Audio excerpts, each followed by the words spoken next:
The next group of people coming up on the stage are here to talk to you about gamifying major media brands. And as we mentioned, and as you saw in Wanda's early research, the entertainment media category makes up the vast majority of current implementations in gamification. So it comes as no surprise that we would want to talk to some of the leading thinkers and some of the biggest brands in that space to find out what it is that they're doing, how they make things work, what kinds of failures they've had, and how we can learn from the big media and branding experience. So feel free to come on up here, guys, whenever you're ready, and I'll introduce you to the panel's moderator, Jay Borga. Did I murder that? Close enough. It looks like Baage, but actually it's Swedish, so it's pronounced Borga or something. Sorry, or I don't mean to. That sounded terrible. I'm sorry. I'm gonna Borga. It's pretty good, right? It's pretty good. Okay. I'm not Swedish, though. I do play one on TV. So Jay is VP at Digital Media Wire, who are great friends of the Gamification Summit and of the games industry at large. They publish regular news and content about the digital media business. Have for a really long time, actually. Used to really be like a text-based email that you got every day, which I remember from because I'm kind of old. And he's also been a tech journalist and thought leader for some time overall in the technology space. So Jay, thanks very much. Thanks, man. Thanks, Gabe. All right, and some of you might know me as the director of the LA Games Conference and New York Games Conference that we do annually too. And Gabe has been really nice to come and join us and moderate and speak and share his views on gamification over the last few years. So let's start with just going down the line here and have you guys introduce yourselves and tell us a little bit about what you do.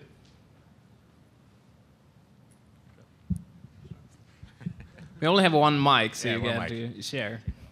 Yeah, we can pass it around. I don't want to break it like I broke the clicker.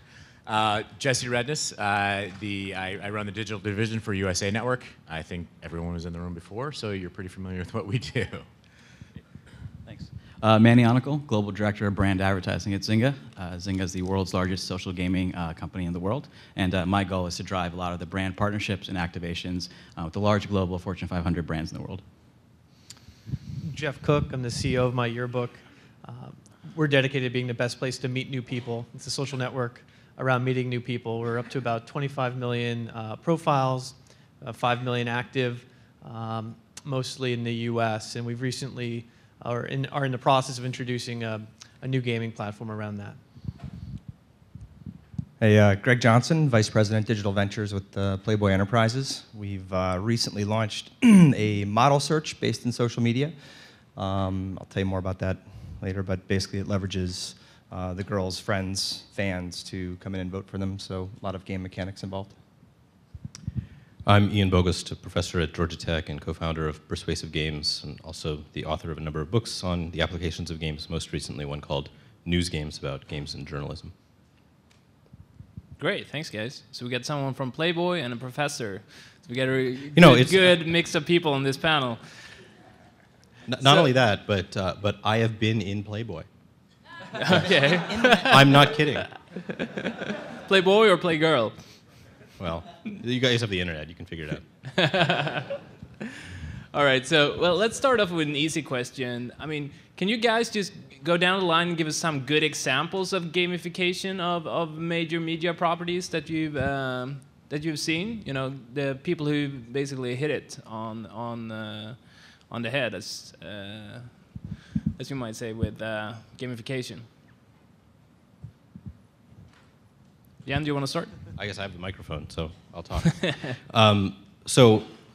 I guess one of the reasons that Gabe asked me to be here was to talk about news media, which isn't an industry that I work in, but one that I've worked with quite a bit. And tracking some of the good applications of games in the news is difficult because there aren't as many as I would like. But I'll give you 3 examples that I think are high quality. I don't think they're gamification examples. I think they're good examples of the uses of games as journalism. One of them is a game that Wired did last year called Cutthroat Capitalism, about Somali piracy and really about the kind of financial operation of these pirate outfits and how it worked financially, why it made sense financially to run these regimes in the way that it did, and really took that topic and turned it from a story about evildoers into one about business. So from a journalistic perspective, I think that was an interesting example. Another example, a simpler one, a smaller scale game, is one that we did a number of years ago that the New York Times published. We did at Persuasive Games, a game that we called Points of Entry, which was about the then hotly debated McCain-Kennedy immigration bill and the points-based green card system. So we took an aspect of the legislation and made it playable so you could, as a player, understand what was being proposed in the legislation.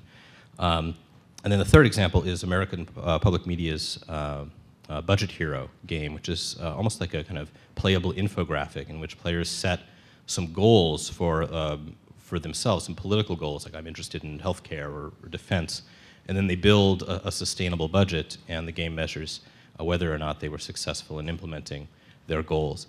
So those are three examples from three different kinds of news media organizations that I think are good, and I think what you'll notice about all of them is that none of them involve points and badges and leaderboards and stuff, but rather they involve representing systems and how they behave. Okay, Greg, I think we just have time for one example each. Go ahead.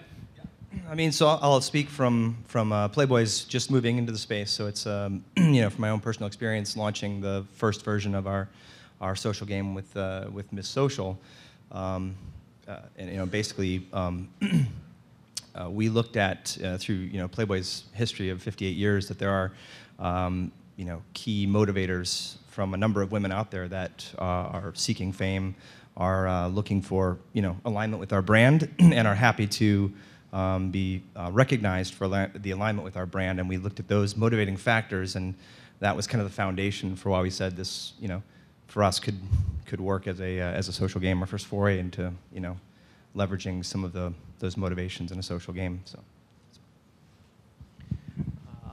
Yeah, I would agree that gamification to me goes far beyond points and badges and those things. And so where I'd look to is where there's actually interesting content in a game that people actually enjoy playing. And I'd look to sports and fantasy football that you can play online, and Sweet 16 brackets for basically bringing people together around something they enjoy.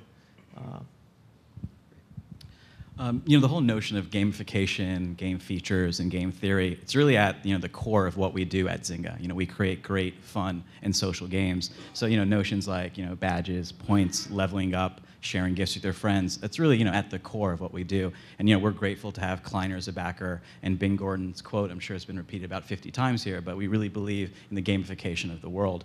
So the example that I'm choosing to focus on is not on the games we've done, but our relationship with charities. Mark Pincus, our CEO, truly believes that social gaming will lead to social good in the world. So one example I can provide is what we recently did for a program for UCSF's Benioff's Children's Hospital and Challenge the Children, which was instead of having our users purchase an item where we'd make a donation, we actually created it into a game, which was send school supplies in Farmville back and forth to your friends. So now you can see how you're ranking against your friends and your social graph.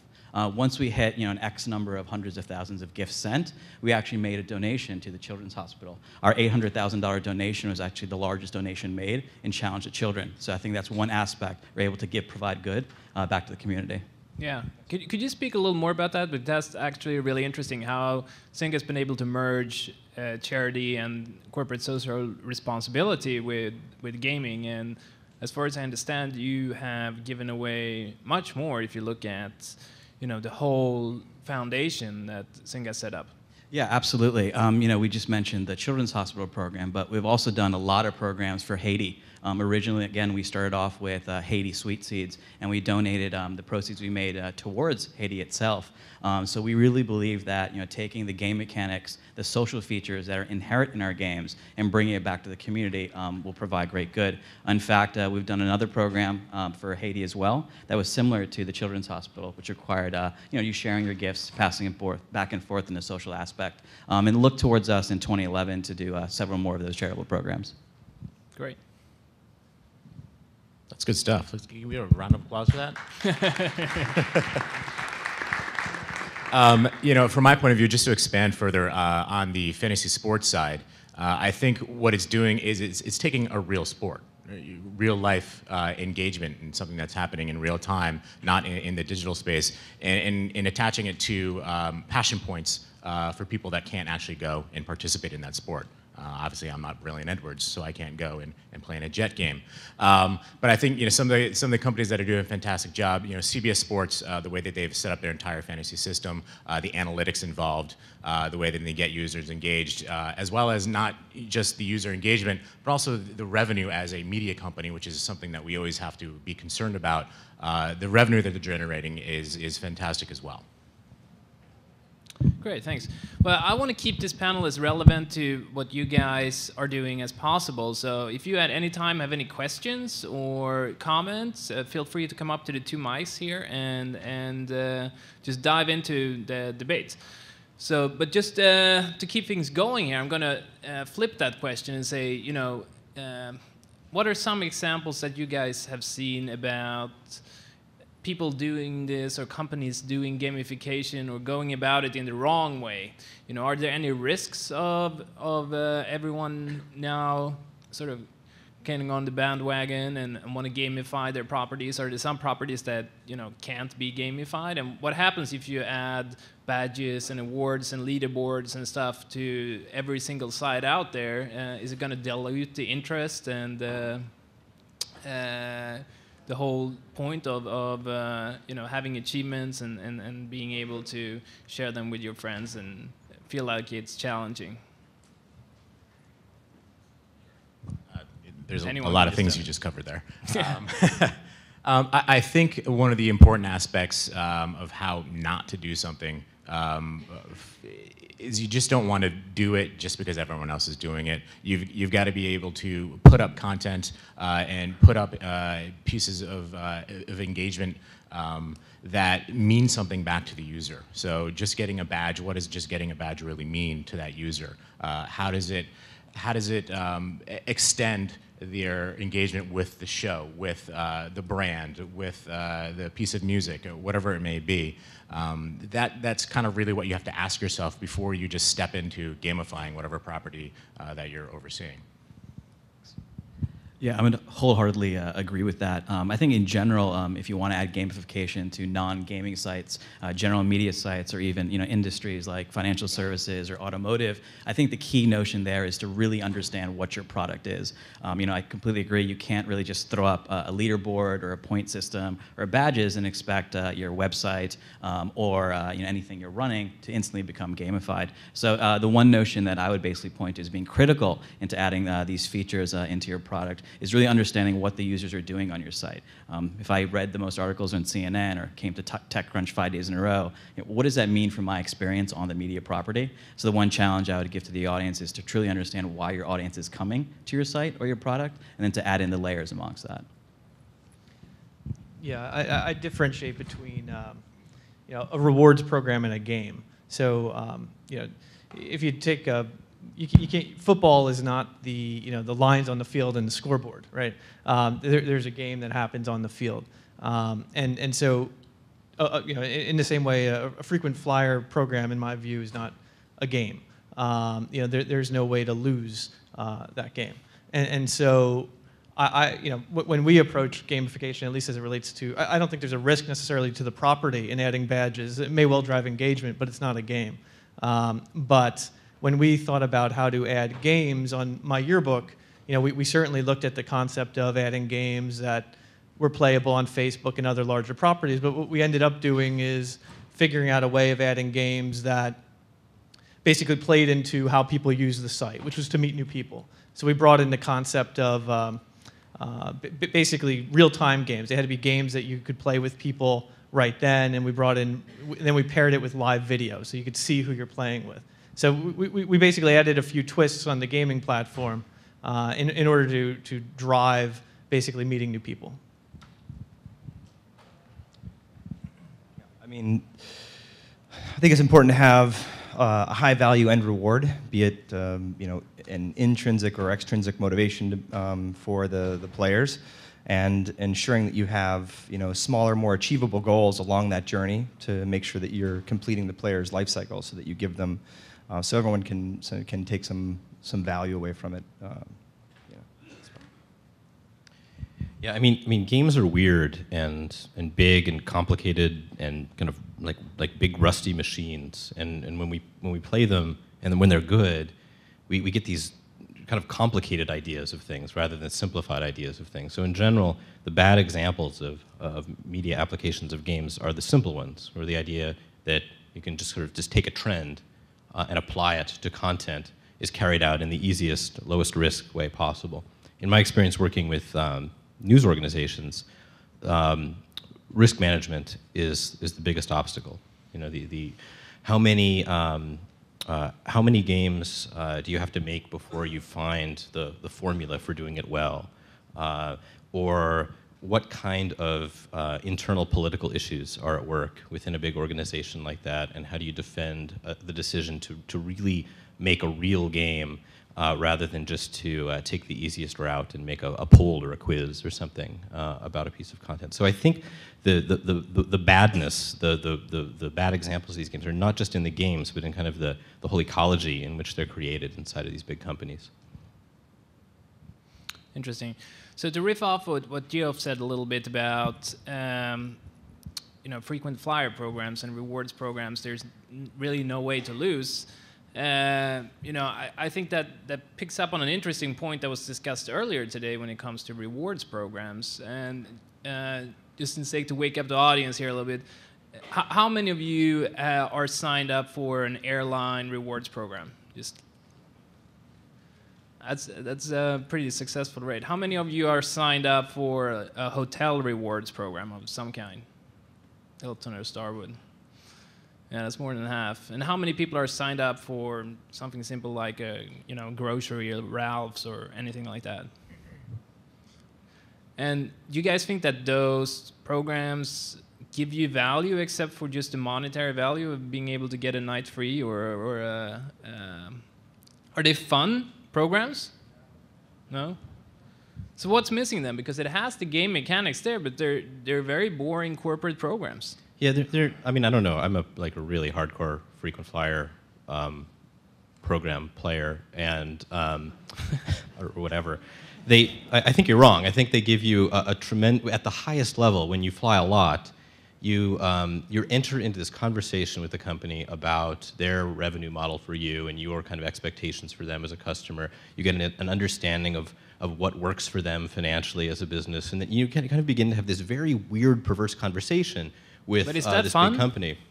Well, it's not fun. I mean, it's a matter of kind of dealing with the fact that you have to travel for work and what the ups and downs and the pros and cons of it are. So the idea of complexity doesn't go away. And I made a game a few years ago called Jet Set, which is a game you play in airports, and it was meant you played on the iPhone, and you can unlock these souvenirs and stuff. And part of the point of that game, unlike the frequent flyer games, was to give you a sense that there are pros and cons, right?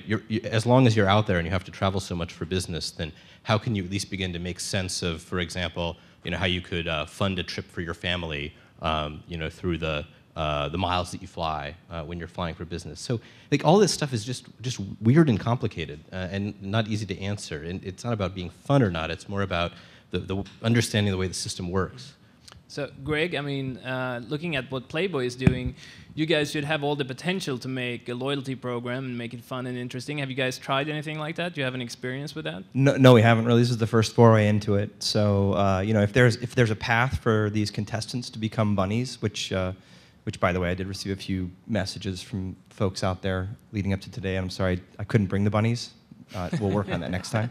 But if there were a path for redemption for these girls to earn up to that level, I think you would see strong participation from just based on the amount of feedback. There's sort of some underlying themes of the contestants around their lifelong goals and ambitions to become a Playboy bunny. And so, that's from the contestant player's perspective. In terms of the audience, I think there's definitely opportunity there for us to leverage across all of our online properties, but it's really about having a redemption path that's of enough value or perceived value for our customers. So what would be, let's go out to the audience again. I mean, what would you guys think would be an interesting loyalty program for a media property? We would be rewarded perhaps for playing games, watching TV, watching new films. Anyone feel free to ask these guys any questions. We have an amazing panel up here, and this is your opportunity. Yeah, go ahead. Hi, my name is Robert Feeney. I know this is the first annual that we're having on this, so it all feels very new. But when do you folks think it'll become too much noise? Well, I think the fact that we're calling a frequent flyer program a game is suggestive that maybe it's already too much noise. So, I mean, these are things that have already existed for some period of time. But I think that, I think you'll find a lot more thought going into ways to make brands engage through games in interesting ways. So maybe it's a coupon, but there's nothing that's a game about a coupon. But maybe the coupon expires or could be worth 10x what it's worth if you redeem it. So I think gameplay has some element of mystery and some element of loss and the opportunity to win. And so I think it's somewhat an emotional thing. And so I think there is a difference between that and a straight up rewards program. Yeah, I mean, the way I would answer that is I think, my personal belief is that, the gamification of life is truly going to happen. We're going to see, this concept really affect everything that we do moving forward. But I think one of the topics we talked about earlier was the fact that how to do it wrong. So if a lot of companies do it wrong, it turns into noise. It's just going to drop to the bottom. You're not going to care. But one example I think that I really thought was really unique, and it's going to expand into the world again in the next couple of years, is what Nissan Leaf did with car wings, which is, Toyota Prius, back a couple of years ago, big fans would basically post blogs about how much fuel efficiency they were getting. Nissan Leaf in their newest car actually built it into the software of the car where it measures your fuel efficiency, but not only that, it compares your fuel efficiency to everyone else around you. So if you're not getting the best gas mileage and your neighbors are, your drivers are, you're probably not going to, hit 90 on the 101. So I think a lot of this is going to really, infect our lives going forward. Plus, you got to look at, gamification as a term is just another tool that we're using to get people to engage, to feel, to get something out of an experience, to whether it's satisfaction or real tangible good. I don't think it's noise when you're really trying to drive people's overall satisfaction with engaging with anything they do in life. Thanks, guys. So you first, then. Oh. So I kind of thought that there's a really good sense of expert people on the panel. So a two-part question. Would any of you be willing to step up and say games did not work for something? And the other side of it was that I wanted to know if there was a tipping point in the way you've deployed games where the people who actually used them ended up gaming you to the point where it was no longer useful. Was there any cheating or things in the way people used the game elements in your services so that, in essence, it wasn't giving you any value? I'll tell you, we are about to launch a show in a couple months that's called Mind of a Killer. It's going to be on one of our new networks. So for us, we are approaching this very cautiously, and gamification may not be right for that property. Yeah, I guess I'll tackle the second part to your question about cheating and does it add value. Again, one of the core values at Zynga is really providing the best social gaming experience to all of our global audience. Our game developers or engineers, we monitor things on a minute-by-minute basis. So we're constantly looking at the interaction, the social features our players are doing amongst themselves. So if we see a paradigm that's not really working or something that the community doesn't like, we'll instantly fix that. So we're just constantly iterating, monitoring, and making sure we're getting good feedback from our community. We've seen games not work for sure, but in our context, those are games that don't lead to social interactions that might not otherwise have occurred between two users. So we use games to meet new people, and so there are games we launch that just don't have that impact. But then we have a considerable number of people dealing with just fraud in both our virtual currency and in gameplays. I mean, as soon as you add a point system, many people try to script it, game it. All right, for the sake of time, go ahead. Yeah, I'm down on the floor. I have a question. Man in the green shirt. Yeah. So Manny, yesterday you guys announced what can best be described as the most meta thing that's happened. For those of you who don't know, Zynga announced a rewards program on top of Zynga Games yesterday. Z Rewards, right, or Z Rewards if you're Canadian like me. So what's the impetus behind that? I mean, you already have like 90% of the world playing your games. Why have a rewards program? That's a great question. I definitely can't comment on any rumors or speculation or articles that have been written in the last 48 hours. It's not official. Okay. My PR team's going to shoot me if I comment further. But one thing I will add is, we're always looking to provide the best features and social construct for our players. So if they are playing our games, 60 minutes on average per day, they're playing other Zynga games, why not potentially offer features and a suite of products that will really, help them provide value in playing the Zynga network moving forward. But maybe there'll be some more news shortly. Yes. Well, why not? Wait, can I get one more in? Yeah. I got one more. Sorry. Okay. So my other one is actually for you, Greg. So there's not like a shortage of supply of Playboy bunnies, right? Women who aspire to be in Playboy, is there? Why did you guys go through the effort of building a gamified experience to recruit Playboy bunnies when I assume that your funnel looks like this? It's interesting. It's not so much about the recruiting to the bunny level. It was more about engaging with a new audience, a younger audience for our brand, and because there are a number of girls out there that, like I said, want to align themselves with the brand, want to be sort of, I guess, recognized as Playboy hot on some level. So because it's a very lifestyle mainstream program, which is, we abide by all the rules, policies, and Facebook platform. It's more about that, about getting new audiences engaged, and sort of that idea that I can become an elite member, or I can, achieve a certain status within this program. And for a lot of those girls, I don't know why, but there is this like common theme in the bios that these contestants have, that they have always had this lifelong ambition or aspiration to become a Playboy bunny. So, it's not for me to judge their, lifelong ambitions. It's just, and if that path works out for them, then fantastic. Yeah, so but that wasn't the core reasoning behind it. All right, we're almost out of time here, so let's get to one or two more questions. Go ahead. Hi, we're hearing a lot today about the traditional kind of media use of games. Games running alongside of media. Games as being part of advertising or marketing. Not games, not the gamification of content.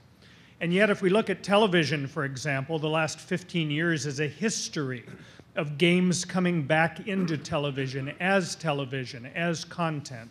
From Millionaire, through Idol, through Survivor, through the audience becoming voters. What's the next step beyond that, where we get games as content, as part of the product, rather than just running alongside the rest of media? Well, I mean, this is really the subject of the book I mentioned, News Games, about games and journalism, that instead of reading a story or watching the nightly news, you might play a game. or you might first do that in addition to the other content that's available. I think the obstacles, it's not a design problem. I mean, we know how to make games. Making games is hard, making games about weird topics is harder, but that's not the problem. The problem is media organizations having the will to do that, to give up their old ways, or at least in part, and experiment with new forms. That's really where the obstacles lie. Yeah, Jesse, do you want to jump in on that? I think you definitely are seeing games themselves becoming content when you look at, Tomb Raider, Resident Evil. I mean, those are perfect examples of games then becoming television enterprises or movie enterprises. And I think, some of the examples that I showed earlier in which you're looking at the third screen, you're looking at what you can do with two-screen interaction when you're holding up your tablet or your cell phone while you're watching a show, and the capability and the ability to kind of open up an entirely new door that's not just about that one screen you're looking at for an hour. That is really where television is moving to as well. The connected TV is also another way in which gamification of content, gamification games in general are going to start launching out of television shows and movies and vice versa.